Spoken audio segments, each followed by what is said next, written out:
Au comté de Blaine County et justement, je suis là pour essayer de redonner une nouvelle image à Blaine County et à tous ses concitoyens. Très bien, parlez-nous un peu de votre programme, monsieur Labise. Qu'est-ce que vous proposez, aux citoyens de Ben County? Mon programme est très simple, c'est justement de viser à rendre des choses nouvelles au sein du comté et bien sûr d'ajouter des boîtes de nuit, des restaurants, des choses comme ça, de l'activité, aussi de résoudre les injustices causées par les BCSO et pour finir, bien évidemment, essayer d'aider les petites entreprises de notre comté actuellement. Très bien. À vous, monsieur Drebonson, veuillez vous présenter et nous parler un peu de votre programme. Alors, bonsoir à toutes et à tous. Tout d'abord, je tiens à remercier le Visual News pour l'organisation de ce débat.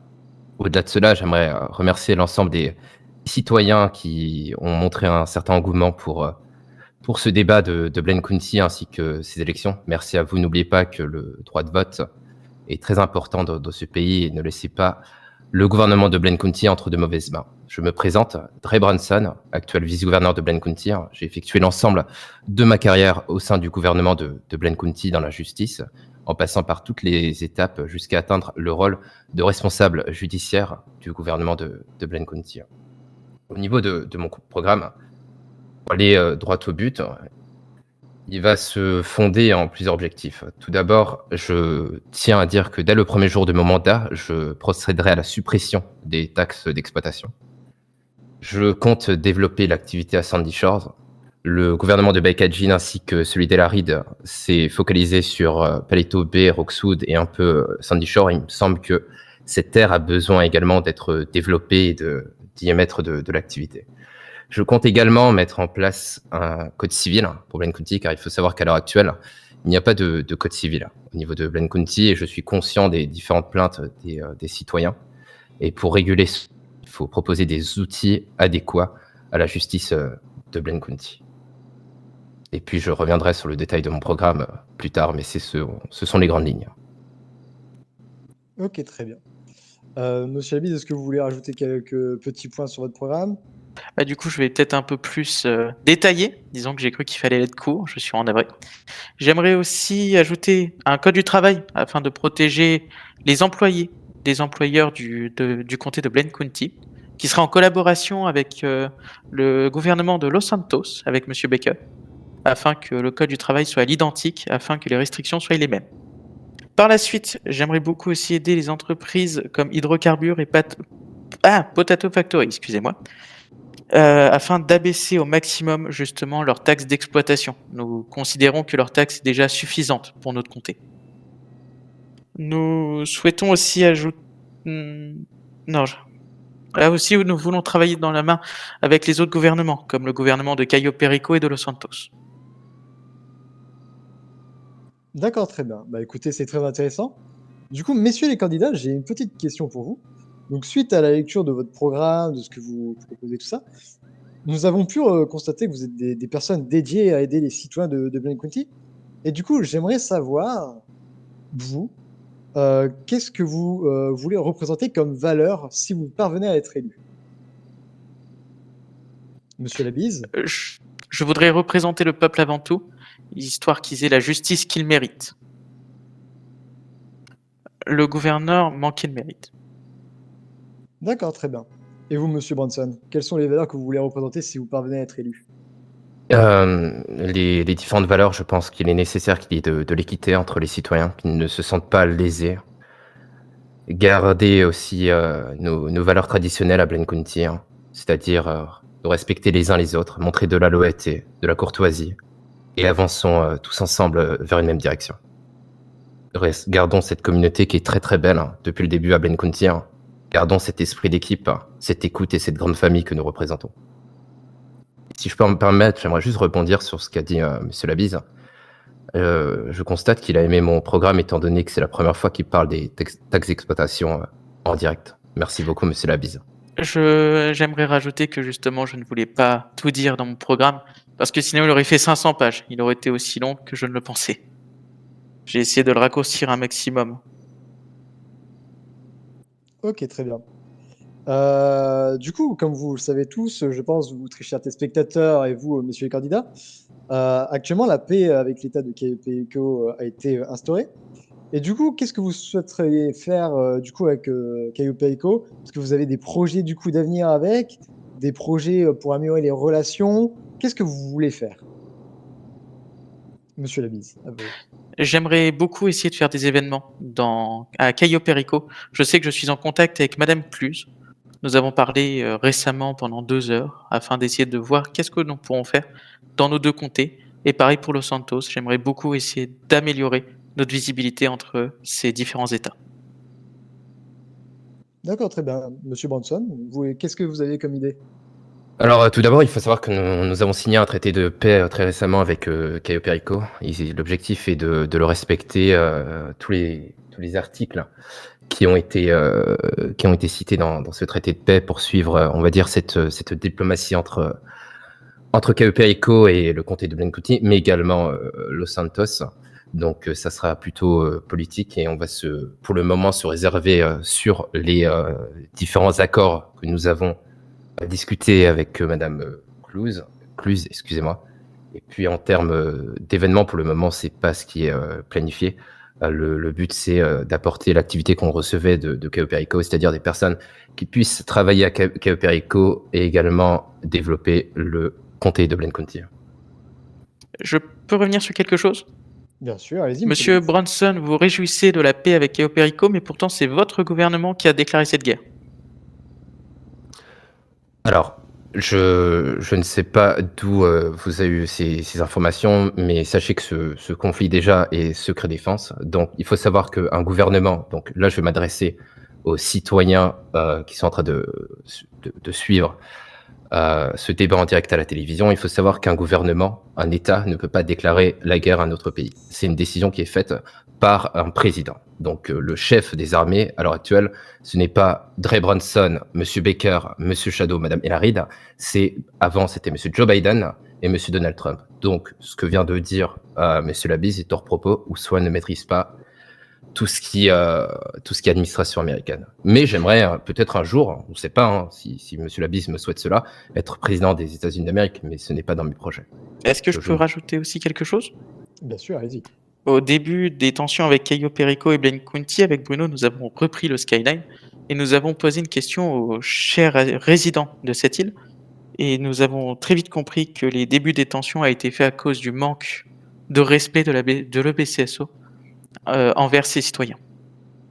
Cela est de l'inaction du gouvernement. Donc vous êtes en train de... Oui, donc, je vais répondre. Donc du coup, après l'aspect, on va dire, explication de qui déclare des guerres, là nous sommes plus dans une sorte de... Je ne sais pas ce que essaie de faire M. Labise avec le BCSO, sachant que le BCSO est une institution qui est respectée et respectable dans tout l'État de San Andreas. Les tensions étaient communes. Les États-Unis d'Amérique ne plient pas le genou. Nous répondons à la menace qui était Cayo Perico. Et il me semble que chacun peut avoir sa version des faits, mais il me semble que Mme Cluse, ainsi que nous, les actuelles personnes, enfin, parties prenantes des différents gouvernements du Sud et du Nord, nous sommes les seuls à détenir les différentes interventions et le conflit qui a été causé avec Cayo Perico. Mais si M. Labise se base sur des rumeurs, bah écoutez, son gouvernement sera rumeur alors. Ok, très bien. Est-ce que M. Labise, vous avez quelque chose à rajouter ou... Non, j'ai rien d'autre à rajouter. Très bien. Du coup, je vais vous poser une question sur l'hypothèse. Si vous devenez gouverneur, M. Branson, vous avez déjà évoqué, mais peut-être que vous avez aussi d'autres idées. Si vous parvenez à être gouverneur, quelle serait la première action que vous souhaiteriez mettre en place? Monsieur Labise, après vous. C'est bien évidemment d'essayer d'aider au maximum nos concitoyens. J'aimerais justement instaurer au plus vite les aides pour les entreprises. Vous savez que, par exemple, le NA, si on prend cet exemple, ont du mal à avoir une bonne visibilité et une bonne CA des anciens patrons que j'ai connus. Et j'aimerais justement les aider avec une aide aux annonces qui permettrait d'avoir une bonne visibilité et d'aider un maximum, comme on peut, nos entreprises. Très bien. Et vous, du coup, M. Branson, est-ce que vous pouvez quand même nous redire, du coup, quelle serait la première Oui, action que vous souhaiteriez mettre en place? effectivement. Et bah, écoutez, mesdames et messieurs, dès le premier jour de mon mandat, je signe un décret pour mettre la fin définitive aux taxes d'exploitation qui impactent les entreprises de récolte. Il faut savoir qu'il y a eu certaines intempéries qui ont causé des dommages à ces entreprises-là, et d'après mes calculs, et plusieurs chefs d'entreprise de ces entreprises-là peuvent vous dire que les taxes d'exploitation est un surplus de 8%, entre 5 et 8% sur leurs taxes, sur leur chiffre d'affaires. Et donc, le fait de réduire les taxes d'exploitation va leur permettre d'améliorer leur marge, et donc de leur proposer d'investir dans le gouvernement de Ben Kuti, soit par la redistribution de ce surplus qui va être directement injecté dans l'économie et qui peut faire du bien au cercle vertueux que nous cherchons à déterminer notre modèle économique.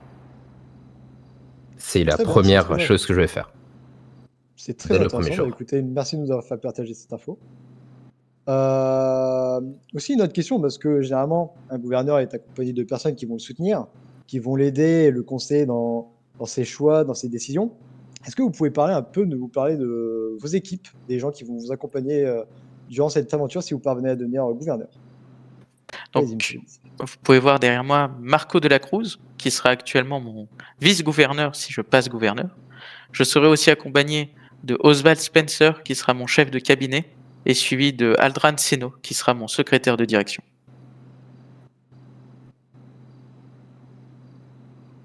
D'accord, très bien. Est-ce qu'ils ont des expériences professionnelles justement dans le milieu?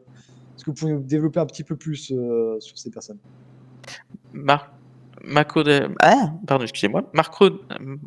Excusez-moi, je vais y arriver. Marco de la Cruz, je vais te laisser te présenter. Je pense que ça serait mieux pour tous. Très bien, alors bonsoir à tous. Alors comme l'a dit Michel, moi c'est Marco de la Cruz, je suis responsable journaliste au Sky9 depuis maintenant quelques mois. J'ai pas mal d'expérience en ville, j'ai été EMS, j'ai été avocat et j'ai été secrétaire d'un ministre il y a de cela quelques temps. Mon objectif est donc de retourner en politique, alors pour suivre certes Michel, mais aussi pour suivre mes convictions et mon combat. Et je serai là pour travailler jour et nuit, comme je le fais au Sky9. Ensuite, Oswald Spencer est pour moi un atout majeur. Il m'a beaucoup accompagné en tant que personnellement et beaucoup au sein du Sky9 afin de gérer plusieurs choses, par exemple les finances, les contrats, les choses comme ça. Je sais qu'il a aussi été ministre des Finances. Et pour finir, Aldran Seno est quelqu'un qui a beaucoup géré en interne le Weasel News dans l'administration et j'ai toute confiance en lui. D'accord, super intéressant. Bah, du coup, vous, monsieur Manson, présentez-nous vos équipes. Oui, effectivement. Donc, mon corps de direction sera donc composé des personnes suivantes. Donc, Madame Rodriguez Camilla, qui est ici présent en face de vous, qui est l'actuelle chef de cabinet. Elle sera ma future vice-gouverneure. Pour les personnes, je pense que beaucoup de gens doivent la connaître, étant donné qu'elle a œuvré depuis la création du gouvernement de Ben Kuti pour y développer l'activité et ainsi que l'économie. Donc, c'est une personne très expérimentée qui connaît les défis de Ben Kuti. Ensuite, en chef de cabinet, ça sera Monsieur Adjin Pedro, l'actuel secrétaire de direction. Monsieur Pedro Adjin est une personne également très très expérimentée. Il a fait une longue carrière dans différentes institutions publiques dans l'État de San Andreas, dont dans le gouvernement de Los Santos. Il a travaillé aux côtés de Monsieur Becker, donc il était déjà dans le corps de direction de Los Santos. Il connaît en plus de cela, on peut dire, les dilemmes de cette région-là. Et au niveau de Ben Kuti, il était déjà chef de cabinet à Ben Kuti. Il est revenu en tant que secrétaire de direction et sera mon futur chef de cabinet, étant donné que c'est une personne qui a une vision élargie de l'État de San Andreas, et donc du coup il peut apporter un regard neuf et des idées de développement pour le comté de Ben Kuti. D'accord, bah écoutez, merci bien. On voit que c'est des gens qui ont quand même une sacrée expérience dans le milieu. Et bah écoutez, très chers téléspectateurs, merci de nous avoir suivis jusque-là. Nous allons faire une petite pause pour que les candidats puissent respirer et se désaltérer. Et nous allons vous dire à tout de suite.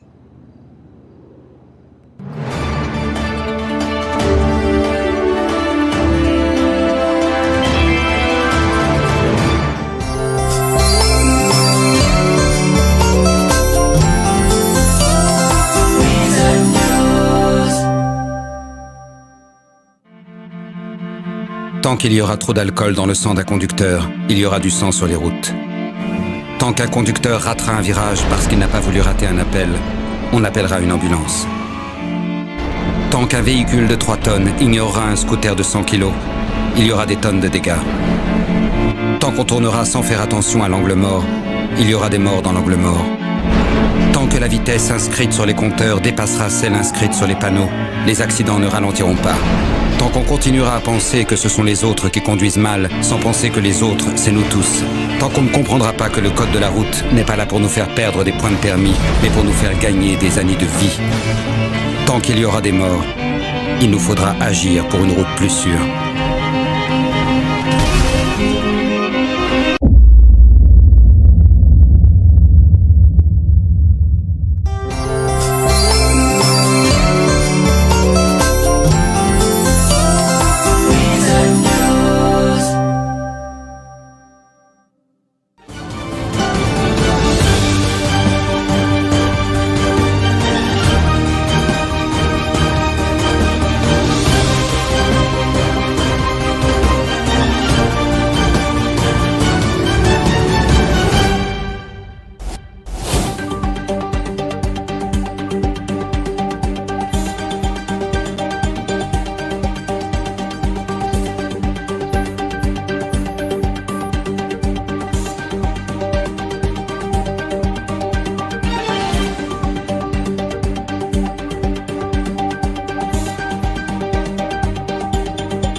Tant qu'il y aura trop d'alcool dans le sang d'un conducteur, il y aura du sang sur les routes.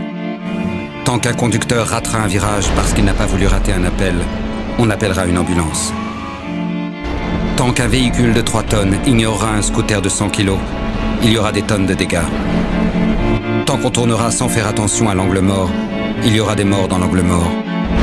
Tant que la vitesse inscrite sur les compteurs dépassera celle inscrite sur les panneaux, les accidents ne ralentiront pas.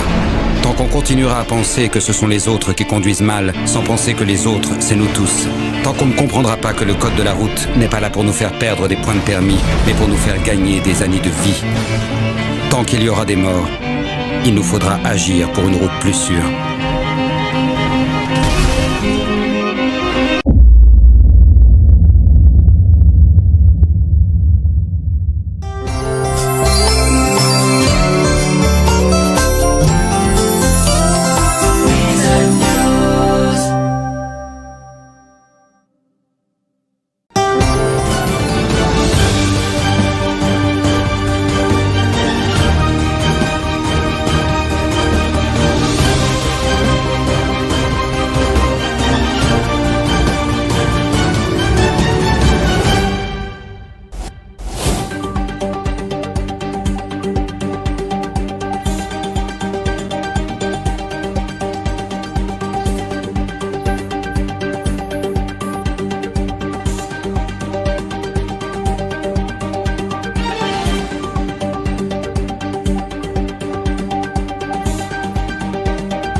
téléspectateurs, merci de continuer à nous suivre pour ce grand débat.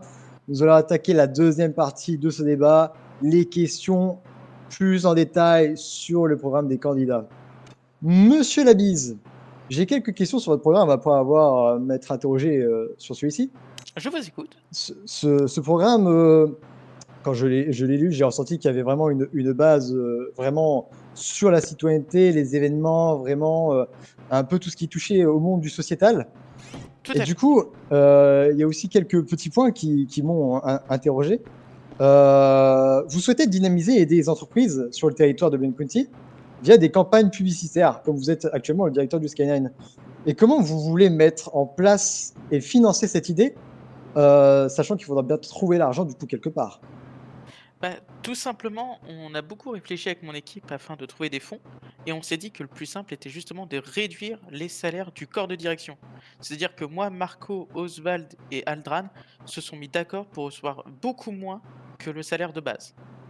Cela permet justement d'avoir plus de fonds. Parce que nous D'accord, travaillons pour les gens et pas pour l'argent. d'accord. Et du coup, quel serait du coup le salaire de base qui aurait été mis vous pouvez nous en parler un peu? De base, pour le corps de direction, je pensais mettre un 1 million. Mais je me suis dit, vaut mieux réduire un maximum. Donc on s'est convenu tous ensemble de se mettre à 200 000, histoire de payer au moins à manger et un appartement. D'accord, très bien. Est-ce que Monsieur Branson, vous avez quelque chose à dire dessus?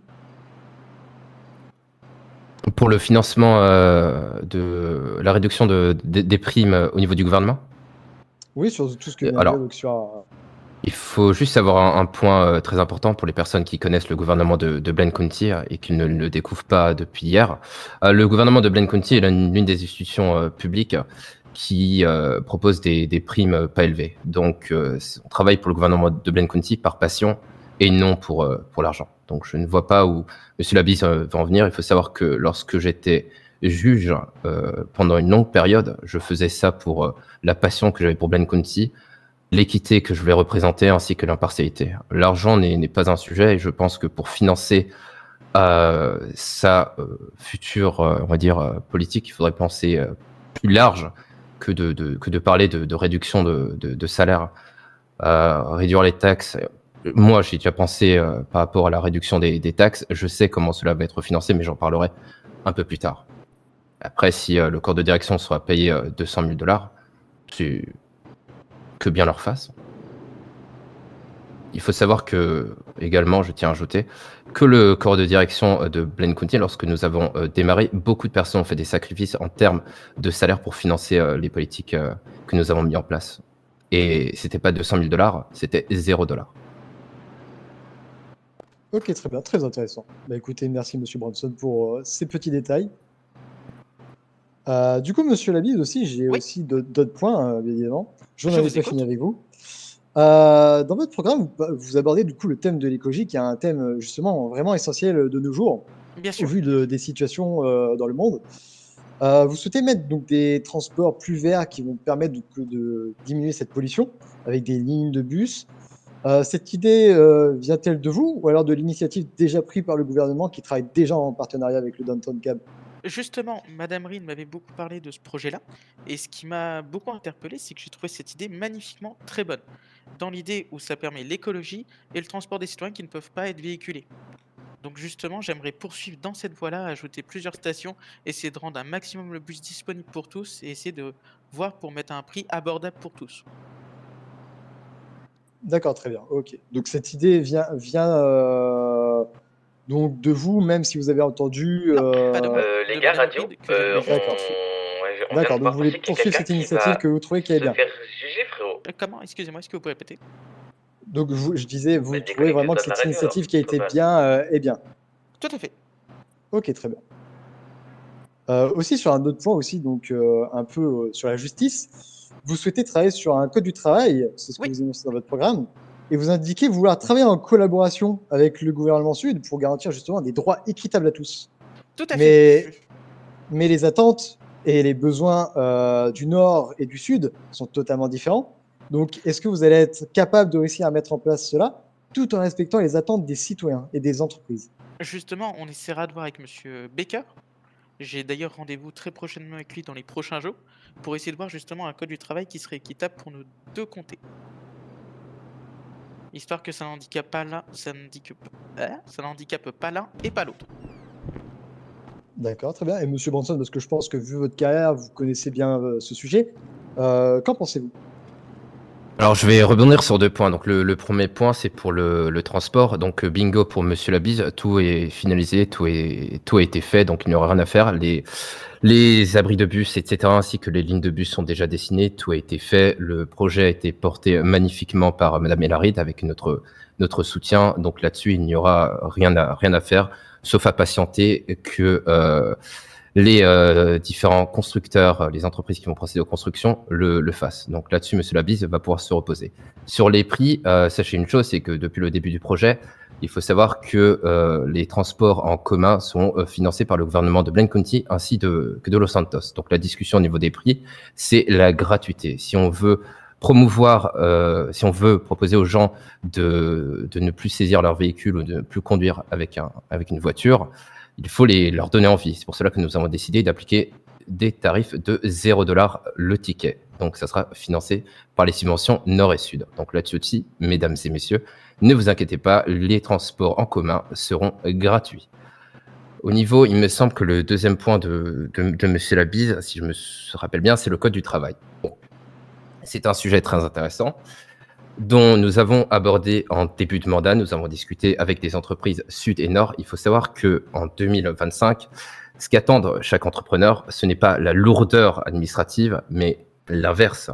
Plus de simplicité, etc., etc. Cette discussion a été abordée lors d'une réunion avec des patrons et le succès du code du travail était, on va dire, de 0. Ils ont déjà beaucoup d'obligations, les chefs d'entreprise. N'ajoutons pas d'obligations, croyons en la justice, laissons faire les choses. Le code civil va permettre de réguler les différentes affaires entre les citoyens et les entreprises, le BCSO, etc., etc. Donc faisons confiance à la justice, n'alourdissons pas l'administration des chefs d'entreprise qui sont déjà beaucoup investis pour produire de la croissance au niveau de Blaine County. Et c'est ce qu'il faut à l'heure actuelle au niveau de Blaine County. Il ne faut pas avoir des freins pour l'investissement et la croissance, mais au contraire du soutien. Et c'est pour cela que le code du travail, pour moi, c'est une très mauvaise idée et qu'elle sera très mal accueillie par l'ensemble des patrons, étant donné que, comme je vous l'ai dit, nous avons fait un sondage et énormément de patrons nous ont dit que c'était une très mauvaise idée. C'était une idée qui a été apportée par le ministre des Finances, Oswald Spencer, qui sera son chef de cabinet, qui a été renvoyé pour les mêmes raisons, étant donné qu'il apportait des freins au niveau des différents patrons d'entreprise et que nous avons compris que sa lignée, on va dire politique, ne ressemble pas. On veut une communauté forte et pas une communauté qui se dissout au fil du temps. Voilà mon avis. Est-ce que j'ai beaucoup de points à revenir? Oui, allez-y, monsieur Labise, bien évidemment, D'ailleurs, vous avez le monsieur droit. Bronson, je tiens à vous remercier. Du coup, ça m'enlève un point de trouver justement un financement. Si le gouvernement Nord est parfait, c'est parfait. Mais j'ai une autre question. Connaissez-vous les arrêts de votre transport en commun? Alors déjà, dans un premier temps, si les finances du gouvernement de Blaine County sont OK, je reviendrai là-dessus lorsque je parlerai. Et au niveau des différents abris de bus, comme je vous l'ai dit, c'est en cours de discussion. Les lignes vont être tracées et ont été envoyées. Il y a des propositions. J'en parlerai d'une manière plus détaillée, mais sachez que ça a été signé, ça a été acté, étant donné que le premier bus a été inauguré par le patron de l'entreprise de taxi durant la dernière semaine de janvier. Mais on ne peut pas s'avancer. Il peut y avoir des modifications. J'ai pas envie de m'avancer sur des choses qui peuvent être modifiées, mais c'est en cours de discussion. Donc, vous me dites que les arrêts ont été construits, mais vous connaissez pas les arrêts. Non, je n'ai pas dit qu'ils sont construits, hein, en cours de construction. Pourtant, j'en vois actuellement à Blaine County, si je me trompe pas, à Paleto. Oui, effectivement, mais ce ne sont pas des versions définitives pour le moment. D'accord. Et j'aimerais Elles sont aussi. toujours sujets à modification, comme vous avez pu le voir.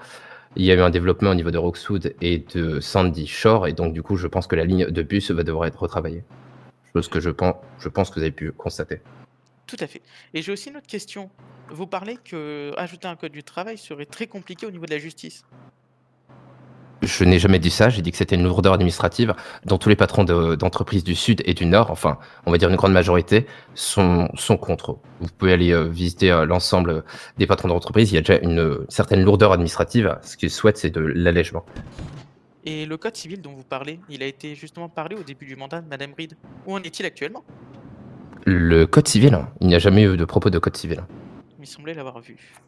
Eh ben, je veux bien que vous me montrez le programme du code civil. Et non, ce n'était pas le code civil, hein, c'était le code du travail. Et c'est pour cela que nous, étant donné que lorsqu'on prend des décisions, il faut avoir des discussions collégiales, c'est un sujet dont a été, on va dire, en charge monsieur Oswald Spencer.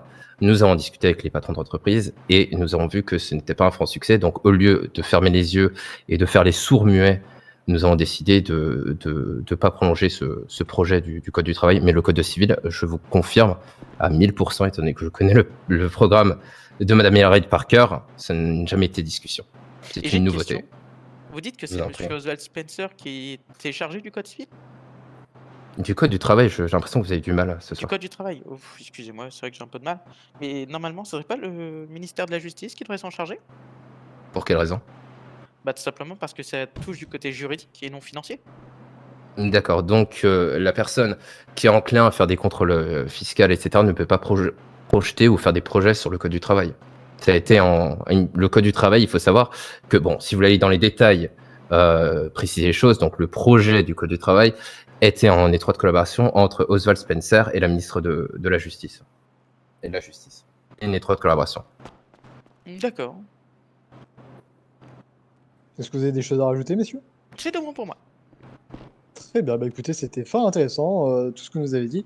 Nous prenons en compte toutes les informations que vous donnez. Une dernière question, monsieur Labise. Il y a un point qui vraiment m'a étonné quand j'ai lu votre programme, c'est que vous n'évoquez en aucun cas dans votre programme les aspects primaires dans les services publics, c'est-à-dire la santé, ni la sécurité. Donc, quels sont vos projets par rapport à ça? Pour moi, la santé devrait être accessible à tous, ce qu'il y est déjà actuellement. On va continuer à les aider un maximum justement pour acheter des ambulances et même fournir des aides financières aux hôpitaux. Et pour la sécurité, justement, je considère qu'elle est déjà très suffisante actuellement, même si je n'ai pas tout à fait confiance aux injustices causées par le BCSO. Ok, très Disons bien. que Monsieur par Branson, moment, des citoyens que j'ai demandé m'ont parlé d'un sentiment d'insécurité. d'accord, donc il y a un sentiment d'insécurité, mais vous trouvez que du coup le service de sécurité Non, comme j'ai dit, je ne est... suis pas d'accord avec ce qui se passe au sein du BCSO. D'accord, ok. Ils sont nombreux, mais ils font un travail dérisoire. D'accord, monsieur Branson, vous avez peut-être quelque chose à dire sur ça? Bah écoutez, je pense que comme pour la guerre de Cayo Perico, ce ne sont que rumeurs. Il faut préciser que le BCSO est une institution publique que je respecte depuis la nuit des temps, pour le travail qu'ils accomplissent, pour le fait qu'ils mettent en péril leur vie pour qu'on puisse jouir de nos droits fondamentaux. Et j'aimerais également ajouter que c'est peut-être l'avis que se fait Monsieur Labise, mais il me semble qu'au dernier award, le BCSO a raflé tous les trophées. Il me semble qu'ils sont repartis à la maison avec 4 trophées. Donc peut-être que l'État de San Andreas n'est pas tout à fait d'accord avec les propos de Monsieur Labise. Et pour tout ce qui est que le BCSO est discriminatoire, etc., etc., je vous avoue que c'est plus des discussions qui ne m'intéressent pas car ils ne sont pas au-dessus de la table. Je préfère parler de sécurité. Il faut savoir que le BCSO gère la sécurité à Blaine County. Ils ont développé parfaitement les 2 postes de police, donc celui de Sandy Shore ainsi que celui de Paleto Bay, qui est magnifiquement géré par le shérif du comté, 41 avec 20 et 11, dont je salue le travail fourni jour et nuit. Le sentiment d'insécurité, vous savez, c'est très philosophique. Lorsque nous regardons dans les documents et dans les rapports d'intervention du BCSO, la plupart du temps, le BCSO a le dernier mot et nous permettent, l'ensemble des citoyens de Blaine County, de vivre en toute quiétude au niveau de Blaine County. Sachant que les différents DEFCON, si M. Labise se renseigne un peu sur les DEFCON, il n'y a pas eu énormément de DEFCON 2 de déclencher. La plupart du temps, lors du mandat de Mme Hillary, le DEFCON 4 était plus d'actualité que des DEFCON pour protéger la sécurité de nos citoyens. D'accord, très bien. Monsieur, rebondir sur ce que Monsieur Bronson vient de dire ou tout est bon? Non, pas du tout. Tout est bon. Ok, très bien. Bah, écoutez, à votre tour, Monsieur Bronson. Du coup, lorsque j'ai lu votre programme, on a vu que c'est un programme qui est quand même vachement polyvalent. Vous abordez quand même majoritairement tous les points possibles et imaginables qu'un citoyen pense, je pense, s'intéresserait. Mais j'ai quelques questions sur des sujets que peut-être les citoyens, très chers téléspectateurs, ne connaissent pas. Euh, Notamment, justement, cette taxe d'exploitation. Est-ce que vous pouvez déjà, dans un premier temps, nous expliquer qu'est-ce que c'est? Alors, les taxes d'exploitation, pour faire quelque chose de très simple et ne pas faire une usine à gaz pour nos téléspectateurs, c'est une taxe qui est payée par les entreprises du Sud souhaitant exploiter des terrains dans le Nord. Donc, ça concerne que les entreprises du Sud qui ont des succursales pour occuper les terrains du Nord. Donc, ils payent une taxe afin d'exploiter les terrains et faire leur récolte, pour faire très simple. D'accord, très bien. Et du coup, pourquoi vous souhaitez enlever cette taxe? Parce que cela va impacter fortement les recettes, je suppose, du gouvernement. Parce que malheureusement, je suis conscient des problématiques. J'ai eu l'opportunité, la chance de parler à plusieurs chefs d'entreprises de récolte. Et il faut savoir que, comme je le disais en début de débat, il y a un différentiel entre les entreprises du Nord qui font de la récolte et les entreprises du Sud. On parle d'un différentiel de taxation entre 5 et 8%. Il faut savoir qu'à l'heure actuelle, malheureusement, suite aux intempéries, le changement climatique, on va dire, les entreprises de récolte n'ont pas pu bénéficier de ce qu'ils souhaitaient et surtout de ce qu'ils planifiaient. Et je pense que le fait de réduire de supprimer totalement ces taxes d'exploitation, c'est une main tendue pour leur dire que nous sommes là et nous sommes prêts à prendre des décisions, malgré le fait que ça va réduire et impacter les finances du gouvernement de Blaine Kounti, mais nous sommes là pour les soutenir et pour leur dire que le gouvernement de Blaine Kounti n'est pas aveugle, il n'est pas sourd par rapport aux difficultés dont il fait face. Et j'ose espérer que cette suppression des taxes d'exploitation vont directement être injectées au niveau du modèle économique de Blaine Kounti, donc qui va être soit redistribué ou soit investi. Donc au final, je pense que même si au niveau du budget, cela va faire un tout petit peu mal, j'ose espérer que cela va bénéficier à l'ensemble de la communauté de Blaine County. D'accord, très bien. Est-ce que Monsieur Labis, vous avez quelque chose à redire sur les paroles de Monsieur Bronson? Non, tout est bon pour moi. Très bien. Du coup, je vais venir sur un point que vous deux, messieurs les candidats, vous êtes quand même d'accord. Vous souhaitez tous les deux dynamiser donc le comté de Ben County. Tout à fait. Monsieur Bronson, du coup, comment vous souhaitez justement attirer des nouveaux entrepreneurs au sein du comté? Alors, déjà, il faut savoir que à l'heure actuelle, c'est quelque chose dont j'ai parlé également en début de débat, c'est la priorité, ça va être Sandy Shore. Il faut savoir qu'il faut absolument développer l'activité au niveau de Sandy Shore. Paleto Bay, on a réussi donc à apporter de l'attractivité. Il faut savoir que lors du mandat de Madame El Harid, nous avons fait quelque chose d'unique au niveau du gouvernement. Nous avons offert des logements de fonction aux EMS de Paleto Bay afin que les gens puissent venir et travailler au sein de l'hôpital de Paleto Bay. Il y avait une demande, une envie. Il faut savoir qu'à l'heure actuelle, malheureusement, au nord, le prix de l'immobilier ne ressemble pas à celui du sud. C'est quelque chose de très coûteux. L'inflation immobilière est très importante au niveau du gouvernement du Nord. Donc, il faut un soutien au niveau des logements. Donc, pour Sandy Shore, nous allons faire à peu près la même chose. C'est-à-dire, dans un premier temps, nous allons investir fortement sur les logements sociaux afin d'attirer du personnel, des personnes qui souhaitent s'y installer, des personnes qui souhaitent y vivre, parce qu'à l'heure actuelle, c'est beaucoup trop cher également Sandy Shore. Et si on veut avoir une communauté qui s'agrandit, une croissance démographique, il faut avoir des politiques qui le permettent. Donc, nous allons investir en termes de logements sociaux au niveau de Sandy Shore. Au-delà de cela, j'ai déjà accompagné, et d'ailleurs beaucoup de chefs d'entreprise pourront vous en faire part, j'ai beaucoup accompagné d'une manière administrative, par exemple Merweather, lorsqu'ils se sont installés, nous avons beaucoup discuté avec eux, on leur a dit les différentes obligations à mettre en place, etc. Nous leur avons donné du temps. Également, nous leur avons, on va dire, essayé d'alléger tout ce qui est déclaration administrative pour se dépêcher d'avoir un standard qui respecte bien sûr le code de l'État, le code pénal de l'État de Santander.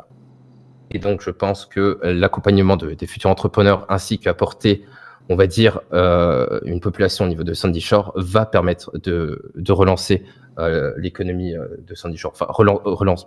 Quand je dis relancer, bien sûr, je parle plutôt de croissance, car Sandy Shore se porte plutôt bien, mais je pars du principe qu'il faut une croissance démographique au niveau de Sandy Shore. D'accord, c'est très intéressant. Nous allons revenir sur ce point juste après une petite page de pub pour résoudre quelques petits soucis. À très vite.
Tant qu'il y aura trop d'alcool dans le sang d'un conducteur, il y aura du sang sur les routes. Tant qu'un conducteur ratera un virage parce qu'il n'a pas voulu rater un appel, on appellera une ambulance. Tant qu'un véhicule de 3 tonnes ignorera un scooter de 100 kilos, il y aura des tonnes de dégâts. Tant qu'on tournera sans faire attention à l'angle mort, il y aura des morts dans l'angle mort. Tant que la vitesse inscrite sur les compteurs dépassera celle inscrite sur les panneaux, les accidents ne ralentiront pas. Tant qu'on continuera à penser que ce sont les autres qui conduisent mal, sans penser que les autres, c'est nous tous. Tant qu'on ne comprendra pas que le code de la route n'est pas là pour nous faire perdre des points de permis, mais pour nous faire gagner des années de vie. Tant qu'il y aura des morts, il nous faudra agir pour une route plus sûre.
Rebonsoir chers téléspectateurs, excusez-nous pour ces petits problèmes techniques, nous allons reprendre.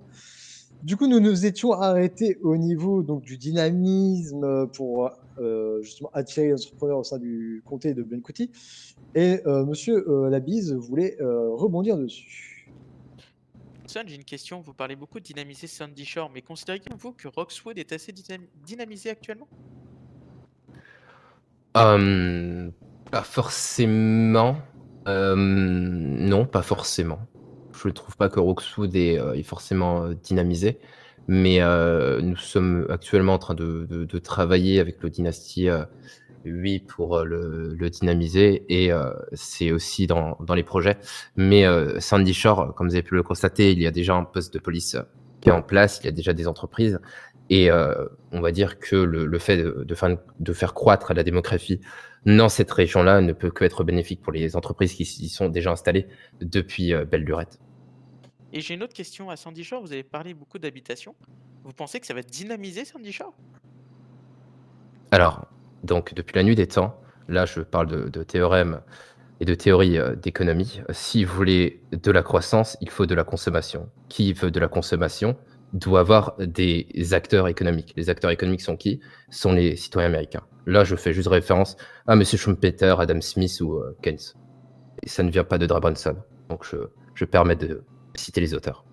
Donc, effectivement, le fait de faire croître la démographie dans une région permet de faire de la croissance.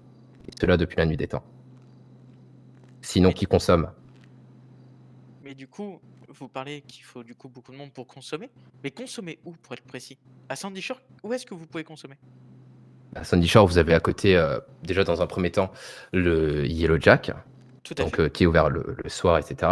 Vous avez aussi également le Nadir Nord, et aussi les futurs projets dont nous avons pour apporter des nouvelles entreprises au niveau de Sandy Shore, et qui vont permettre de réaliser cette croissance dont nous espérons.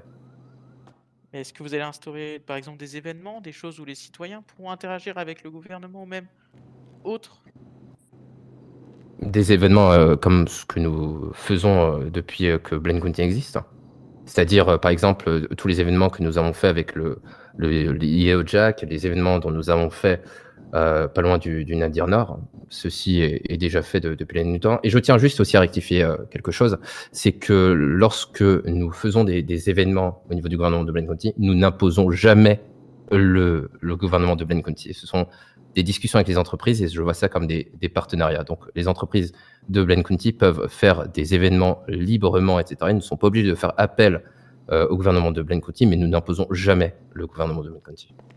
D'ailleurs, je tiens aussi à signaler, nous accordons sans forcément poser des problèmes. Par exemple, le Cardil qui a fait un événement, qui est une manifestation en public, etc., ou autre, nous sommes vraiment ouverts à toute proposition, et nous n'apposons pas notre sceau du gouvernement de Blaine County forcément dans tous les événements. Ouais, c'est tout bon pour moi, au niveau de ce point de vue. Ça a répondu à tous vos questions, monsieur Labise? Tout à fait. Super. Du coup, monsieur Manson, on va revenir sur un sujet aussi, et je pense que certains téléspectateurs sont peut-être d'accord avec moi. Vous parlez donc de continuer les initiatives qui a été faites durant le précédent mandat. Est-ce que vous pouvez remémorer ces initiatives? Parce que je pense que de nombreux citoyens ont oublié ce que vous proposiez. Lors du précédent mandat? C'est ça. Parfait. Donc, il y a eu, comme je l'ai expliqué, la lutte acharnée que nous avons eue avec Madame Elaride pour mettre les transports en commun, qui est une nouveauté exclusive au niveau de l'État de San Andreas. Cela n'aurait pas été possible sans, bien sûr, les travaux effectivement effectués par le gouvernement de Los Santos. Nous avons mis également en place, comme je l'ai dit, pour apporter de la population et de la démographie au niveau de Paleto Bay, et aussi également soutenir les institutions publiques, des logements gratuits qui sont directement gérés, par exemple, par les EMS de Paleto Bay. Nous avons également, comme il a été promis lors du mandat de Madame Elaride, la cour d'appel ont été discutées. Le projet a été envoyé à Washington. Il peut servir de très bonne base pour, comme vous l'avez pu le voir, ce qui a été mis en place récemment, qui est le palais de justice, qui va sûrement ouvrir bientôt et j'espère que cela va aussi servir de cours d'appel, car il faut savoir que la plupart des jugements, malheureusement, lorsqu'un jugement est fait à l'heure actuelle, il ne peut pas être remis en cause par n'importe quelle institution. Donc ça va permettre un peu plus d'équité. Et puis, d'une manière générale, nous avons continué à soutenir les institutions publiques, qui est le BCSO, la mise en place de logements sociaux, la création d'événements. D'ailleurs, l'un des événements qui a été très novateur et dont tout le monde a pu assister, c'était le marché de Noël qui a eu lieu lors du mois de décembre, qui a permis de rassembler le gouvernement de Los Santos et le gouvernement de Blaine County avec l'aide de la patronne du Bean Coffee, Madame Mona. Donc, ce sont différentes choses que nous avons pu mettre en place pour rendre attractif et surtout créer encore plus de cohésion entre le sud et le nord. D'accord, très bien. Mais du coup, cela a un peu de contradiction justement avec ce que vous disiez. Vous souhaitiez du coup un peu alléger, on va dire, les charges administratives. Et du coup, si les citoyens doivent partir en cours d'appel, cela va alourdir l'administration. Non, pas du tout, car j'ose espérer, ce ne sont pas des choses définitives dont je vous parle. Il y aura une institution qui va être mise en place pour cela, pour gérer ce genre de conflit, qui va être le palais de justice, qui va permettre de gérer les conflits au niveau du gouvernement de Blaine County, la justice de Blaine County et celle de Los Santos. Donc ce seront des personnes, des magistrats ainsi qu'un bureau des procureurs qui seront adéquats pour répondre à cette demande. Et comme je vous l'ai dit, c'est à l'heure actuelle, malheureusement, il n'y a aucune institution dans l'État de San Andreas qui puisse remettre en cause un jugement qui est fait soit à Blaine County ou soit à Los Santos. Pour moi, je trouve cela un peu injuste, car des fois, il se peut que les accusés ne sont pas tout à fait d'accord, ou les avocats ne sont pas tout à fait d'accord avec les décisions de justice rendues, et malheureusement, ils n'ont aucun autre recours que d'accepter ce qui a été fait en première instance. Donc la Cour d'appel, au contraire, peut et va apporter plus d'équité dans la justice. D'accord, très bien. Bah écoutez, c'était très intéressant. Monsieur Labide, est-ce que vous voulez justement peut-être repartir sur ça, sur la cour d'appel, tout ça? Non, c'est tout bon pour moi, à part que j'ai juste une petite question. Oui, allez-y. Est-ce que, Monsieur Bronson, est-ce que vous pensez à aider les personnes qui sortent de prison afin de les aider à retrouver un travail? À l'heure actuelle, non, effectivement, nous n'aidons pas les personnes qui sortent du centre pénitentiaire de Bolingbroke à retrouver un travail. D'accord, c'est tout bon pour moi.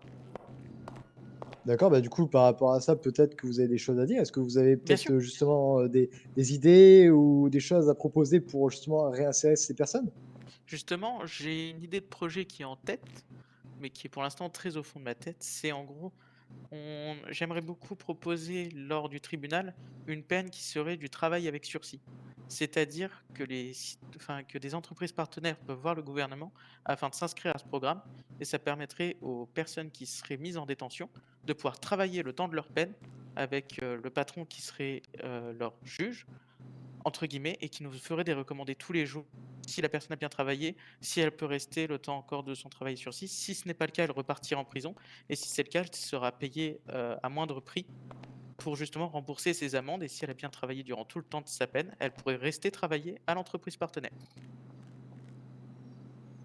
D'accord, très bien. Monsieur Bonson, vous avez peut-être quelque chose sur cette idée, sur ces Oui, propositions? oui, effectivement. Qui va financer cela? Justement, le gouvernement, moi-même, Ah, avec des idées de financement, peut-être même les entreprises partenaires qui pourraient aider, peut-être même des amis, des contacts à moi. d'accord. Donc vous comptez d'une manière indirecte taxer plus ces entreprises, car si elles contribuent dans ce Pas du tout. projet-là, au Ça serait final, une aide ce sont des généreuse. dépenses. Ça serait une aide soit généreuse de leur part, Et soit justement imaginons, avec le travail des personnes qui sont normalement censées aller en prison, vu qu'ils rembourseront plus vite leurs amendes, ce qui nous permettra justement d'avoir plus vite des fonds. imaginons dans une hypothèse où les entreprises ne veulent pas financer et que vos amis, apparemment, qui souhaitent faire des dons, ne souhaitent pas le faire. Comment le gouvernement de Blaine County peut financer cela? Sachant Bah, que les finances, je pense que vous êtes au courant, les finances de Blaine County, enfin, ça je peux revenir parce que nous avons fait beaucoup d'efforts là-dessus et Dieu merci, nous avons pu apporter de l'argent au niveau de Ben County. Mais comment vous comptez financer cela réellement? Juste- Justement, Oswald m'a beaucoup parlé de l'aspect financier du gouvernement de Blaine County et m'a justement expliqué que, sans vous manquer de respect, le gouvernement se porte plutôt bien au niveau des finances. Plutôt Donc bien. je sais que justement, on pourra trouver des financements. Je crois que Monsieur Branson n'est pas très d'accord avec ce que vous dites, Monsieur Labis. Je vous écoute.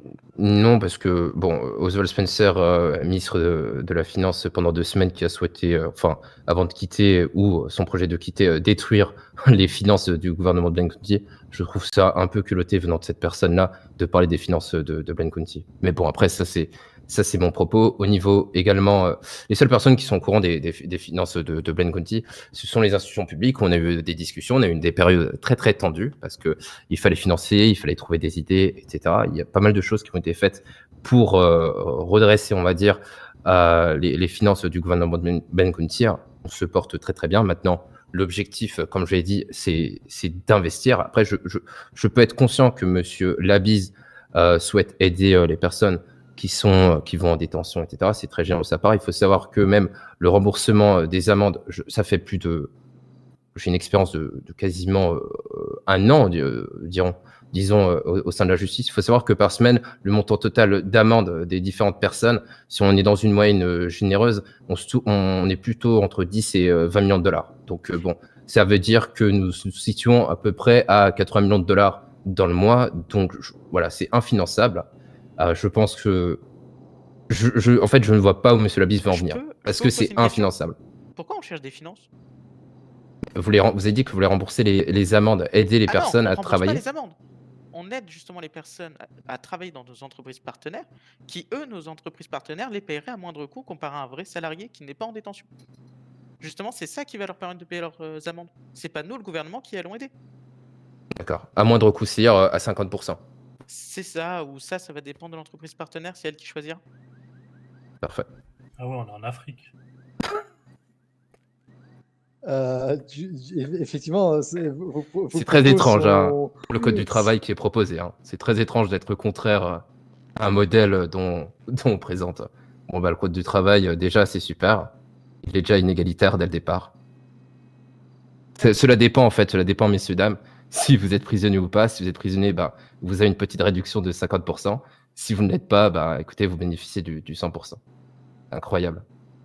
Bah, Comment détruire un code du travail en une Monsieur phrase? Branson, c'est toujours mieux de se faire saisir soit tous ces véhicules en sortant de prison. Alors, ça aussi, c'est faux. Il faudrait peut-être réviser le code du travail.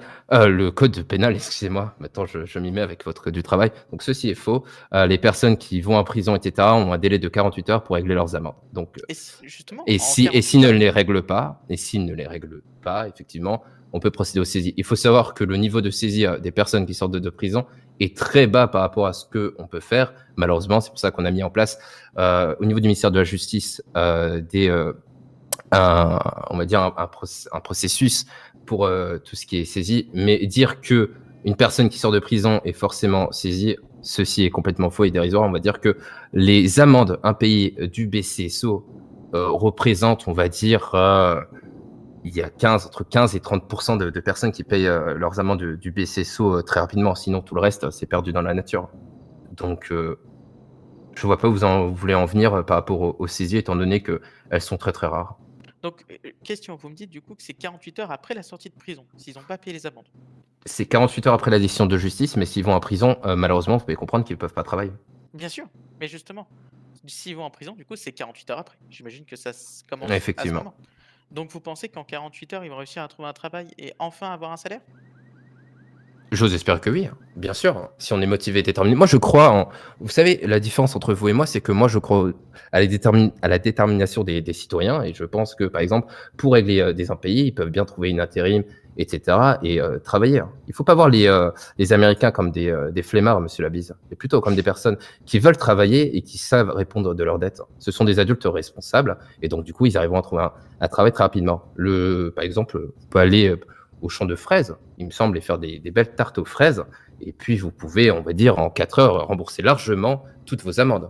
Il faut savoir que les amendes ont été réduites, hein, ont été diminuées depuis une certaine époque. Là, nous tournons plus Si malheureusement vous avez beaucoup de chefs d'accusation, sur du 300 000, 400 000. Donc, si vous êtes motivé et déterminé, comme moi je crois que nos citoyens américains sont motivés et déterminés, vous pouvez facilement payer vos dettes. Mais après, monsieur Labise, c'est 50% et vous êtes des flemmards.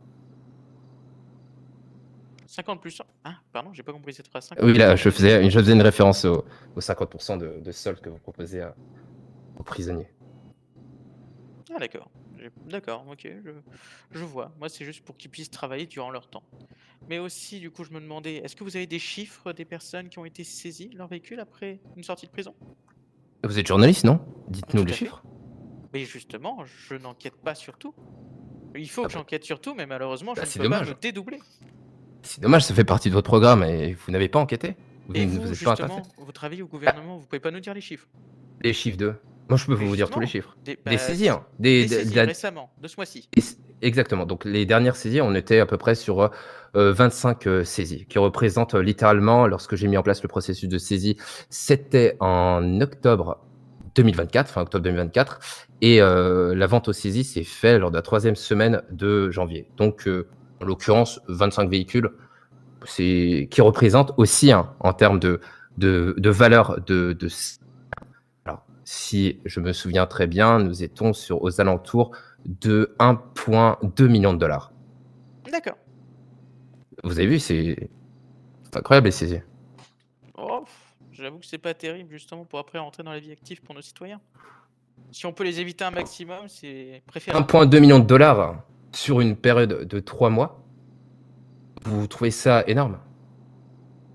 20 saisies, Bah, 20 véhicules saisis. oui, mais Donc là, sur tous les considérez, jugements, c'est-à-dire sur 40 jugements par semaine, entre 30 et 40 jugements. Donc on part sur un principe que lorsqu'il y a eu la vente aux enchères, nous étions sur à peu près 150, 200 jugements. Et là, vous êtes en train de nous dire que 20 saisies de véhicules représentent une data conséquente sur les jugements. Je ne sais pas sur les mais en termes de pourcentage, on est en dessous de 5%. Le calcul oui. est très Mais du rapide. coup, les voitures que vous avez saisies, vous vous rendez bien Oui. compte que ça va influencer justement sur les personnes qui ont plus de véhicules pour se déplacer, pour aller travailler, des choses comme ça. Oui, mais ces personnes-là sont heureuses. La dernière fois, la semaine dernière, regardez, je vais prendre un exemple, et si le citoyen nous est en train de nous suivre en direct, il y avait un citoyen américain qui en avait marre. Il en avait marre de ces amendes. Et la saisie a représenté quelque chose de bénéfique pour lui, car ça lui a permis de rembourser toutes ses dettes. Et en plus de cela, ses bracelets électroniques nord et sud ont pu être retirés. Vous savez, comme c'est pesant d'avoir un bracelet électronique, est-ce que vous voyez la pression mentale? Parce que j'ai l'impression que vous voyez que la pression pécuniaire, mais la pression mentale, est-ce que vous la ressentez? Avez-vous Ah déjà eu un non, bracelet? Pouvez-vous vous mettre à la place de ces personnes-là? bien sûr que j'ai déjà eu un bracelet, comme tout le monde par ici. Ah bah super. C'était il y a très très longtemps. Je sais plus vous dire combien de temps. Allez, une louche, 7 mois. Et justement, vous parlez que ça faisait aussi une pression, pas que pécuniaire, mais aussi mentale. Je l'ai vu avec un de mes employés récemment. Un de mes employés avait une amende qui était impayée, il avait très peur de perdre toutes ses voitures. Il est venu me voir pour une avance que j'ai bien sûr acceptée. L'un de vos employés, c'est ça? Il a L'un de demandé mes une employés, c'est avance? ça. Il a D'accord. demandé une avance Ces amendes sur étaient mes fonds propres. conséquentes? Si je me trompe pas, elles étaient dans les 50 000. 50 000? Ok, parfait. 50 000, 100 000. D'accord. J'ose espérer que le BCSO, bon après ça dépend de vous parce que selon votre cas d'espèce, ce sont des personnes discriminatoires, mais le BCSO, moi l'image que j'ai, c'est des personnes qui font plus de la prévention que de la répression, et il me semble que lorsqu'ils croisent une personne avec des amendes impayées de 50 000 dollars, il me semble que les agents du BCSO la plupart du temps font plus de la clémence que de la répression. Et ça, je peux l'affirmer devant tous les téléspectateurs que pour 50 000 dollars, c'est très rare de faire une saisie, étant donné que leur valeur faciale des véhicules est divisée par 2 lors de la saisie. Donc, c'est plus une perte de temps pour 50 000 dollars qu'autre chose.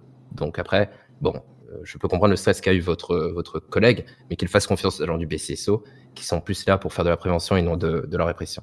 Donc, il peut être rassuré. D'ailleurs, je tiens à rassurer l'ensemble de nos citoyens. D'accord, c'est tout bon pour moi. Moi, je vais revenir sur un point que vous venez de dire, monsieur Elbise. Oui. Vous venez de dire que toutes les personnes, au moins, ont vécu au moins une fois le port du bracelet électronique, mais tous les citoyens n'ont peut-être jamais eu, même entendu peut-être parler du bracelet électronique. Bien sûr. Justement, je sais que j'avais une période il y a très longtemps où moi j'étais, comment on dit, vogueur. Je vais dire ça pour éviter de dire des termes que je n'aimerais pas dire. Mais bien sûr, il y en a beaucoup qui n'ont jamais eu cette ère vogueur. Peut-être vous d'ailleurs, monsieur Shelby, peut-être vous, monsieur Bronson, vous n'avez pas eu cet instant vogueur. Mais je ne saurais pas dire de statistiques, mais moi je sais que j'en fais partie et j'en suis pas très fier. Ok, très bien. Bon, c'est... Je peux répondre à cette question? Oui, bien sûr, allez-y. Alors, je suis une personne qui respecte beaucoup la loi. Je suis une personne qui n'aime pas les conflits avec les forces de l'ordre, que ce soit les Speedy ou BCSO, et je n'ai jamais eu d'amende de toute ma vie, même quand je ne travaillais pas dans la justice. Après, les erreurs sont humaines, et aucune amende, ne serait-ce qu'un excès de vitesse ou autre, je n'ai jamais eu d'amende de toute ma vie. Très bien. Bah, écoutez, je vais aussi rejoindre, je vais pas vous mentir, monsieur Manson, je n'ai jamais eu de problème avec la justice. Rien. Bref, reprenons le sujet du débat. J'ai une dernière question pour vous, monsieur Bronson, justement Oui. par rapport à l'équité. C'est quelque chose qui peut être quand même difficile à atteindre en termes d'objectifs. Est-ce que vous pouvez exprimer quelques idées en plus de celles de la cour d'appel pour y parvenir? Oui, effectivement, comme je l'ai dit, le succès des logements sociaux ont été incroyables lors du mandat de madame El Harid. Il faut savoir qu'on a eu un taux d'occupation et on a malheureusement pas su répondre à toutes les demandes parce que cela a un coût. Il faut calculer les coûts. Tout ne se finance pas par des réductions ou des soldes. Donc au niveau des logements sociaux, il faut savoir qu'on a pu, attribuer des logements sociaux à 9 000 $, donc 36 000 $ le mois, pour tout un mois au niveau de Palito Bay. C'est une chose vraiment incroyable. Ça représente littéralement, lorsque j'ai discuté de la tarification, parce que je ne suis pas un spécialiste de l'immobilier, il faut des parties prenantes pour discuter de cela. Et lorsque nous avons décidé de mettre la tarification en vigueur pour les logements sociaux, nous avons discuté directement avec le Dynasty 8. Et par rapport au prix du marché, nous avons fait tout simplement un 50%. Et donc, du coup, cela représente une équité car les personnes peuvent trouver un logement qui corresponde à leur revenu. C'est très important. Le logement, c'est quelque chose de très important et surtout, ça permet à d'honnêtes familles américaines de se loger, de travailler et c'est un bon élan pour un début de carrière pour n'importe quel citoyen qui souhaite rejoindre Glen County. Ok, très bien. Monsieur Labis, vous avez peut-être quelque chose à évoquer justement sur le sujet de l'équité? Hmm, pas du tout. Ok, très bien. Bah écoutez, malheureusement, donc monsieur Maserati ne peut pas être présent suite à des problèmes personnels. Donc malheureusement, vous le trouverez dans une prochaine interview individuelle où il répondra justement à vos attentes, messieurs les citoyens. Bah écoutez, merci bien, monsieur Labise, monsieur Bronson, d'avoir participé à ce débat qui était fort intéressant, qui a, je suppose, répondu à de nombreuses questions sur la vie des citoyens. Et est-ce que vous avez peut-être un petit mot justement à faire passer à nos téléspectateurs? Bah, Monsieur Labise? j'aimerais remercier tout le monde de nous avoir suivis, de nous avoir écoutés, débattre. Et espérons le mieux pour Blaine County et passer une très très bonne soirée à vous. Également, je tiens à remercier l'ensemble des citoyens de San Andreas pour l'engouement autour de ces élections pour le prochain gouverneur de Blaine County. Je tiens également à vous rappeler que le vote est très important. Si l'un des candidats ici présents correspond à votre vision des choses, à le sérieux ainsi que la vision dont vous voulez voir de Blaine County, votez pour cette personne-là et merci à toutes et à toutes de nous avoir suivis ce soir. Et que Dieu vous bénisse et que Dieu bénisse les États-Unis d'Amérique. Eh ben, écoutez, merci bien, très chers téléspectateurs, de nous avoir suivis jusqu'ici. Nous vous souhaitons de passer une agréable soirée. Passez une bonne soirée et à très vite. C'était John Shelby du Weasel News.